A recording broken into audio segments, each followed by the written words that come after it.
Hello সবাইকে, good morning. কেমন আছো তোমরা সবাই? আশা করছি সবাই অনেক ভালো আছো। আমিও অনেক অনেক ভালো আছি।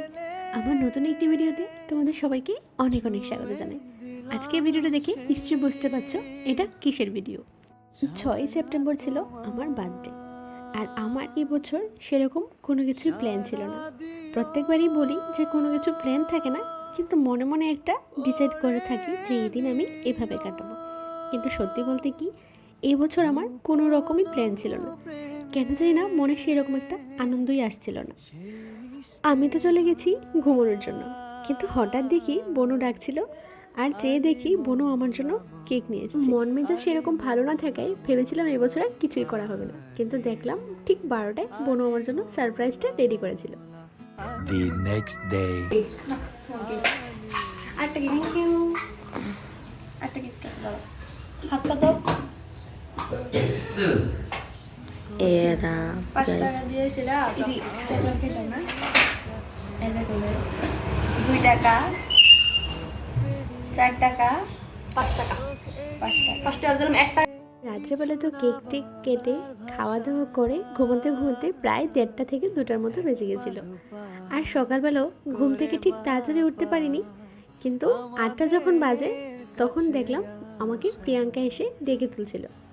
আর মনে মনে একটু আন্দাজ করতে পেরেছিলাম যে ও ঠিকই আসবে, প্রত্যেক বছরই আসে, এই বছরও কোনোটা স্কিপ হবে না। কিন্তু ও যে আমার জন্য এত সুন্দর সারপ্রাইজ আনবে আর এত সুন্দর গিফট আনবে সেটা আমি ভাবিনি। সত্যি বলতে কি, ও যে এসেছে এতেই আমি অনেক অনেক খুশি হয়েছি। এত ব্যস্ততার মাঝেও ও যে আমার জন্য সকাল সকাল টাইম বের করে এসেছে, এতেই আমি অনেক খুশি। তো ও চলে গেছে, তারপর কিন্তু আমি রেডি হয়ে গেছি অফিসে যাওয়ার জন্য। বার্থডে হয়েছে, কি হয়েছে, কর্ম তো আর বন্ধ করা যাবে না। তো সেই কারণে চলে গেছি অফিসে, আর সারাটা দিন তো এই অফিসেই কাটালাম।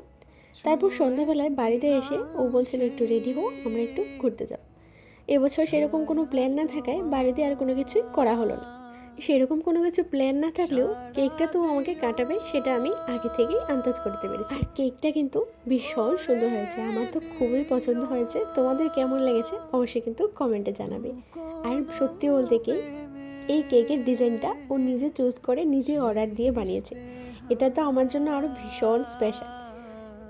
ও এমনিতে খুব সুন্দরভাবে সব কিছু মানিয়ে গুছিয়ে করতে পারে না, কিন্তু আমার বার্থডেতে আমার জন্য যতটুকু করে মন থেকে করে, ও আমাকে খুশি করার জন্য অনেক চেষ্টা করে।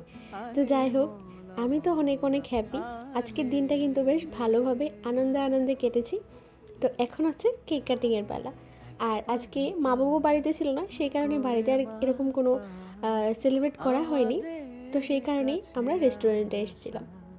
আর রেস্টুরেন্টেও সেইভাবে আমরা প্ল্যান ছিল না, বাইরে বৃষ্টি পড়ছিল, সেই কারণেই রেস্টুরেন্টে এসে ঢুকেছি। তো চলো, কেক তো কাটা হলো, এবার খাওয়া দাওয়ার পালা। আর খাওয়া দাওয়াটা কিন্তু বেশ সাদামাটাই ছিল। আগে থেকেই প্ল্যান করেছিলাম যদি রেস্টুরেন্টে যাই শুধু মোমোই খাবো, তো সেই কারণে নর্মাল মোমোটাই অর্ডার করেছি। সবাই মিলে খাওয়া দাওয়া করে এখন আমরা যাচ্ছি বাড়িতে। আর আজকে কিন্তু আমাদের সাথে শুভশ্রীও ছিল। ওর কিন্তু মানডে থেকে এক্সাম, কিন্তু ও সারা দিন আজকে পড়াশোনা করেছে আমার বার্থডেতে আসার জন্য। তো সবাই মিলে বার্থডেটা কিন্তু বেশ ভালোভাবেই এনজয় করেছি, আর সারাটা দিন কিন্তু আমার বেশ ভালোই কেটেছে।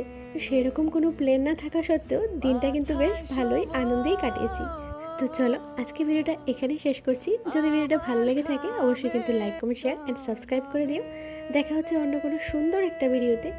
ততক্ষণে তোমাদের সবাইকে টাটা, বাই।